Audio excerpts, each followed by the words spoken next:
Ever wonder what it would be like if you dealt with your people-pleasing tendencies as a content creator? Like if you owned up to the fact that you are terribly concerned with taking care of the people around you or your followers or your audience on here, and that ultimately it's keeping you from showing up as a true and authentic version of yourself. I mean, let's talk about this fantasy world. I'm Justin Schumann, anti-people pleaser in all forms and fashions, who still suffers from it from himself sometimes. I like to help show creators how many more options they have, how exponential their progress could be if they just confronted these people-pleasing tendencies once and for all and started truly creating for them first. So let's talk about 3 different things that you're facing, ways that your growth is being stunted because of your people-pleasing. So I gestured at this, but this idea of outside-in content creation. When you show up to create content, if you're a people-pleaser, chances are you are thinking in your head, what does my audience want to hear? What do they want to see from me? And who do I need to show up as to deliver that message? The hoops are on fire. They are wild that you are jumping through to please these audience members. It also means you're constantly showing up with this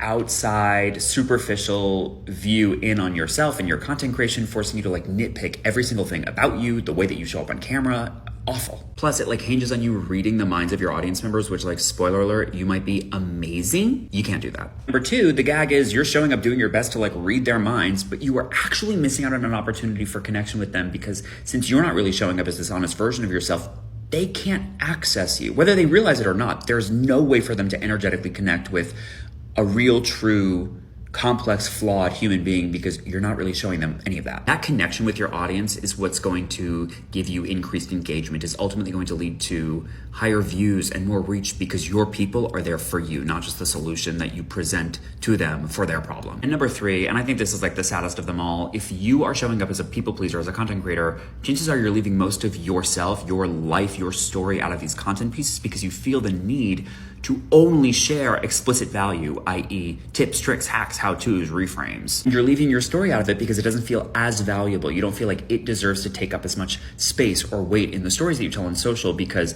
people don't really care about that from you, right? Wrong. Imagine a world in which you could show up and create about the things that were on your mind. You didn't have to worry about a niche, and the structure to your account came from this idea of a personal brand, you getting to just be as an amplified, magnified version of you. I mean, I'm dreaming of it for you. And if you're fuck yes, that sounds like a dream, head to the link in my bio, because I'm teaching a course this month called Authenticity Amplified, People Pleasing to Personal Branding, and it was built for you. Tons of info at the link in bio. Limited spots available.